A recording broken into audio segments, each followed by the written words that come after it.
Hey, welcome to the top 10 best beers of 2011 on Chad's Beer Reviews. This was a really, really good year for me. I gave out way more 10s and 9s this year than I ever have before. I tried more styles of beer than I ever had before. I just kept trying, new stuff. So this list, which is really interesting, is that it's not just all IPAs and stouts. You get like 5, 6 different styles of beer are represented in the top 10 list for 2011. I don't know how 2012 is gonna, top this year. I had a lot of good rare beers that I was able to get through trades and going on road trips and stuff. So I don't know how many beer reviews I actually shot this year. Maybe 200, 250, something like that. Out of all those, I gave out 8 10s and I don't know, like 39. So it was difficult, narrowing it down to the top 10 best. The rest of the rules up there in the description box if you're confused. But anyways, top 10 best beers reviewed on Chad's Beer Reviews for 2011. Nice, rich toffee sweetness. And it finishes with like a bitter dark chocolate aftertaste. Yeah, I like that toffee sweetness. The fruit cake, the fruit basket flavor. Yeah, 9 out of 10 for the Einger Celebrator Doppelbock. It's a great beer. Nice and refreshing. Lots of great tropical fruit taste. Nice bitterness and pepperiness let you know it's still a beer. And to say that it's refreshing when it's like 12 degrees out, that's really saying something. It's a winner. Tasty, looks great, smells great. I wouldn't give it a 10 because it's not quite up there with the best of the best, but I will go 9 out of 10 for the Tank 7 Farmhouse Ale by Boulevard. But the difference between this and those other beers that are just like too sweet is that this one never gets old. Like every sip was just as tasty as the first sip.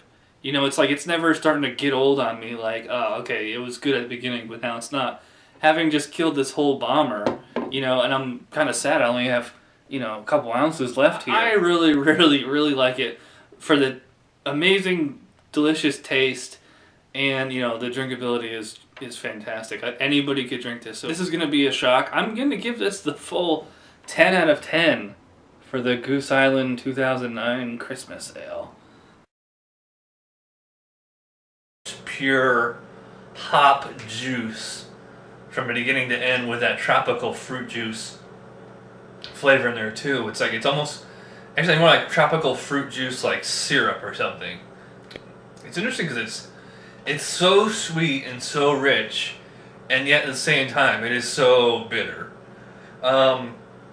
It's like a thick, sticky mouthfeel. The palate is great. I love that the juiciness, the hoppiness. I get almost like a tea kind of taste in here too. Yeah, you know what? I'm gonna have to give it up. I gotta go. This is getting my highest rating. A full 10 out of 10 for the Avery Maharaja Imperial IPA. It's a great beer. So I get a lot of lingering of the bourbon on this one, more so than the KBS, which is weird. You think it'd be less. Just lots of vanilla and wood. The palate is more of like a homogenized general sweetness across the whole front, and finishing with that smoky vanilla type thing. Really, really, really tasty. Really, really smooth. Like the mouth feels nice and comfortable. Goes down very smooth. Highly, highly drinkable considering it's 10.6. Fantastic dessert beer. I love it. I'm going to give this a full 10 out of 10.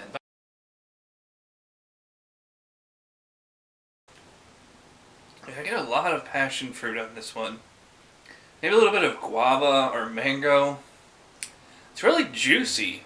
Like, it's juicy as it smells. It carries through in the palate, just like juiciness. Like I tasted. Wow, this is really amazing. I probably would classify this more as just a single IPA than than an American Pale Ale, but like I said, delicious taste, all that juiciness, all those fruits, without the tartness or the acidity you would get in a Ruination or a lot of the other West Coast IPAs. Yeah, 10 out of 10 for the Three Floyd Zombie Dust. This is, if I lived in Indiana, I'd have a 6-pack of this at all times.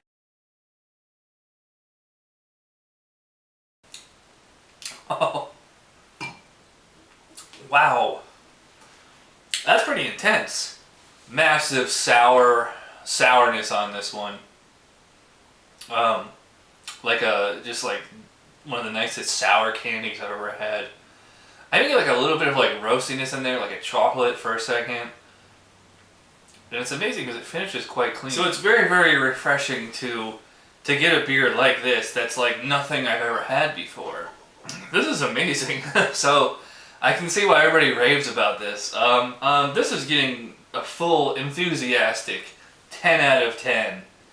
One of the most amazing, original, unique, impressive, and just plain fun beers to drink. Wow, just tons and tons of hops right from the get-go. You swallow on the back end, I do get that stouty kind of quality of like the deeply roasted malt. This is gonna get my highest rating, a full 10 out of 10. I never really dig the black IPA style before because like I said, it messes with your head, and just like never really got a beer with that blended the IPA, like the stouty qualities so well. But this one does that. I mean, you're getting like those tropical fruit juice flavors, the bitterness, and then you're getting, it's not quite as stouty as a real stout, but actually it's more of like a porter, I guess. But like the slight dark chocolate coffee bitterness in there, the silky smooth body. It's at 10.8%. This does not feel, taste, or drink like a beer that big. I get like tons of red wine type qualities on here, a little bit of a sour grape, but very little chocolate and coffee like you would get in the KBS and CBS and some of the other ones. But it's very, very sweet, but it's not cloying. The aftertaste is like kind of dry and bitter like a coffee. Very, very drinkable too. I mean, 12.5%.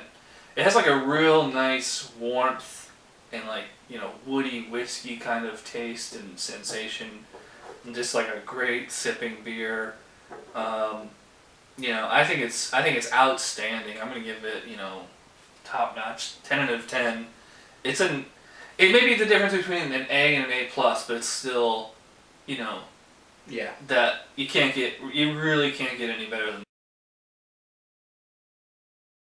So yeah, this beer is outstanding. It's amazing, super robust. It's it's everything an imperial stout should be. The deeply roasted malts. You get the kind of bitterness across the middle and on the end. There's coffee in there. There's chocolate. The whiskey, or I keep saying whiskey, it's bourbon, which I guess are just birds of a different feather or whatever. But imparts like that kind of sweetness. And like a hint of smoke on there. I mean, I wouldn't call it a smoky beer per se. So smooth. Pleasant, real pleasant aftertaste. It's slightly dry. Kind of like, if you were drinking coffee or something like that. But yeah, overall, it's a winner. We might have had the best beer of 2011 right now. So yeah, a full 10 out of 10 to the founders. KBS.